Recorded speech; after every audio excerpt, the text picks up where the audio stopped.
విజయనగరం జిల్లా శృంగవరపుకోట నియోజకవర్గం విద్యుత్ ఛార్జీల బాధుడుపై వైఎస్ఆర్సీపీ పోరుబాట నిరసన ర్యాలీ నిర్వహించిన శృంగవరపుకోట మాజీ శాసనసభ్యులు కడుబంటి శ్రీనివాసరావు వైఎస్ఆర్ కాంగ్రెస్ పార్టీ జాతీయ అధ్యక్షులు వైఎస్ జగన్మోహన్ రెడ్డి ఆదేశాల మేరకు ఈరోజు శృంగవరపుకోట మాజీ శాసనసభ్యులు కడుబంటి శ్రీనివాసరావు మరియు వైఎస్ఆర్సీపీ ముఖ్య నాయకులు కార్యకర్తలు కలిసి ఎస్ కోటాదేవి గుడి జంక్షన్ నుండి రామ్ నగర్ లో ఉన్న విద్యుత్ కార్యాలయం వరకు ర్యాలీగా వెళ్లి విద్యుత్ శాఖ అధికారి వినతి పత్రం సమర్పించారు. సందర్భంగా ఆయన మాట్లాడుతూ కూటమి ప్రభుత్వం ఎన్నికలలో హామీ ఇచ్చిన విధంగా విద్యుత్ ఛార్జీల పెంపును నిలిపివేయాలని, తక్షణమే గృహ వినియోగదారులపై మోపిన 15,485 36 కోట్ల ఛార్జీలు వెనక్కి తీసుకోవాలని డిమాండ్ చేశారు. ఎస్సీ ఎస్టీలకు 200 యూనిట్ల ఉచిత విద్యుత్ కొనసాగించాలి, రైతులకు వ్యవసాయ పంపు సెట్లకు వెంటనే కనెక్షన్లు మంజూరు చేయాలని డిమాండ్ చేశారు. కార్యక్రమంలో మాజీ కొప్పుల వెలమ కార్పొరేషన్ చైర్మన్ నెక్కల నాయుడు బాబు, మాజీ జీసీసీ చైర్మన్ స్వాతిరాణి, జెడ్పీటీసీ గొర్లె సరయ్య, ఎంపీపీలు నీలంశెట్టి గొప్పమ్మ, గేదెల శ్రీనివాసరావు, మండల పార్టీ అధ్యక్షులు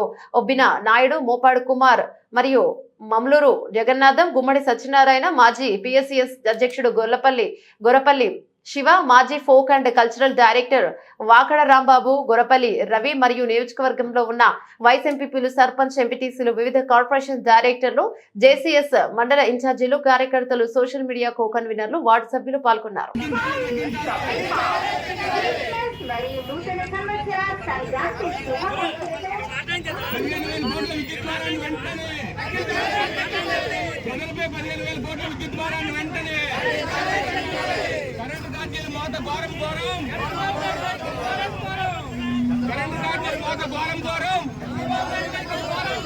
చంద్రబాబు నాయుడు వైఖరి దుర్మార్గం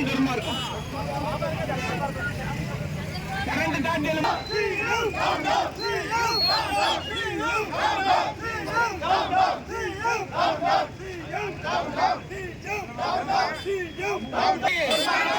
వైఖరి తగ్గించాలి. ఈరోజు కొంచెం పైకి వైఎస్ఆర్ కాంగ్రెస్ పార్టీ అధినేత శ్రీ వైఎస్ జగన్మోహన్ రెడ్డి గారి ఆదేశాల మేరకు ఈ విజయనగరం జిల్లాలో పెద్దలు శ్రీ బొత్స సత్యనారాయణ గారి నాయకత్వంలో, మా జిల్లా పార్టీ అధ్యక్షుడు మజ్జి శ్రీనివాస్ గారి నాయకత్వంలో అన్ని నియోజకవర్గాల్లో ప్రజల తరఫున ఏవైతే విద్యుత్ ఛార్జీలు ఈ ప్రభుత్వం పెంచారో వాటి మీద ఈరోజు అన్ని జిల్లాలో ఉన్న అన్ని నియోజకవర్గాల్లో ఉన్న ఎలక్ట్రికల్ ఆఫీసర్స్కి వెళ్ళి ఈ ప్రభుత్వం పెంచిన విద్యుత్ ధరను తగ్గించాలని చెప్పి డిమాండ్ చేయడానికి మేమంతా కూడా ఈరోజు వచ్చాం. అయితే ఈరోజు ఈ కూటమి ప్రభుత్వం ఈ 6 నెలల్లో చేసిన పనులన్నీ కూడా ప్రజలు చూస్తూనే ఉన్నారు. ఎన్నికల ముందు సూపర్ 6 అని హామీలన్నీ ఇచ్చారు. అదేవిధంగా కరెంటు విషయంలో ప్రత్యేకంగా కరెంటు ఛార్జీలు 1 పైసా పెంచబోము, ఇంకా అవకాశం ఉంటుంది తగ్గిస్తామని చెప్పి చంద్రబాబు నాయుడు గారు ఆరోజు చెప్పారు. అయితే ఈరోజు ఈ విద్యుత్ ధరలన్నీ పెంచి సుమారుగా 15,000 కోట్ల రూపాయలు ఈ రాష్ట్ర ప్రజల మీద భారం పెట్టారు. అయితే సూపర్ 6 పథకాలు ఇంకా ఎందుకు ఇవ్వడం లేదు అని అడిగితే వాళ్ళు చెప్పేదల్లా ఏంటంటే చంద్రబాబు నాయుడు గారు ఆదాయం పెంచుతారు, సంపద పెంచుతారు అని చెప్పి అవి లేకుండా పథకాలు ఇవ్వడం కష్టం అని చెప్తా ఉన్నారు.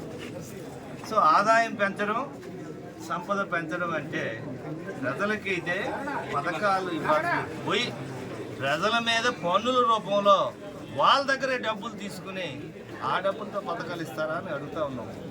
ఈరోజు పథకాల గురించి మాట్లాడితే చంద్రబాబు నాయుడు గారు లడ్డూలో నెయ్యి బాగులేదని, పవన్ కళ్యాణ్ గారి దగ్గరికి వెళ్తే సనాతన ధర్మం, హిందూ ధర్మం గురించి మాట్లాడుతున్నారు. బాబు మీరు మాకందరికీ కూడా పెద్ద దిక్కుగా ప్రభుత్వం ఉంటుంది, ఈ పథకాలు మంచి సంక్షేమ పథకాలు ఇస్తామని చెప్పి పథకాల గురించి మాట్లాడినా అంటే లడ్డూల గురించి మాట్లాడతారు, లేదంటే హిందూ సాంప్రదాయం గురించి మాట్లాడతారు.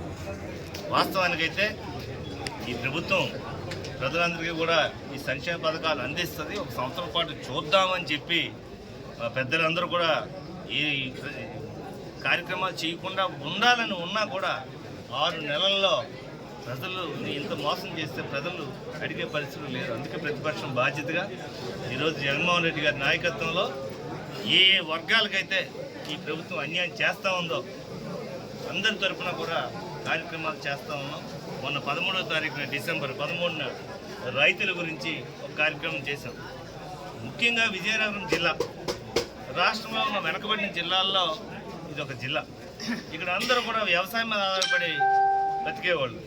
అలాంటిది రైతులు నడ్డి విరిగొట్టి ఈరోజు అధికారం వచ్చినందుకు మొత్తం రైతాంగాన్ని నాశనం చేసే కార్యక్రమం చేస్తూ ఉన్నారు. ఎందుకంటే ప్రతి ఏడాది క్యాలెండర్ డేట్ మిస్ అవ్వకుండా 5 సంవత్సరాలు జగన్మోహన్ రెడ్డి గారు రైతులందరికీ కూడా రైతు భరోసా పథకం అందిస్తూ రైతు భరోసా కేంద్రాల ద్వారా ప్రభుత్వమే కొనుగోలు చేసి ధాన్యం అంతా కూడా విత్తనం నుంచి కొనుగోలు వరకు మొత్తం అన్ని అంశాల్లో కూడా చేయూతగా ప్రభుత్వం గతంలో ఉంటే ఈరోజు ఈ 6 సంవత్సరాల్లో కూటమి ప్రభుత్వం చేసిన 6 మాసాల్లో కూటమి ప్రభుత్వం చేసిన పనులన్నీ కూడా ఈరోజు వెలుగులోకి తీసుకురావాలని, ముఖ్యంగా విజయనగరం జిల్లాలో ప్రతి ఒక్క కార్యక్రమం కూడా మేము ఎందుకు బాగా చేస్తూ ఉన్నామంటే ఇక్కడ ప్రజలందరూ కూడా మంచోళ్ళు, అందరూ కూడా అమాయకులు, ఎక్కువ మంది వ్యవసాయం మీద ఆధారపడే వాళ్ళు, పేద జిల్లా ఇది.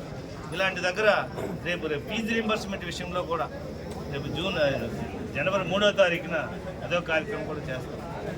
ఈరోజు అయితే ప్రత్యేకంగా కరెంటు ధరలు అయితే తప్పనిసరిగా తగ్గించాలని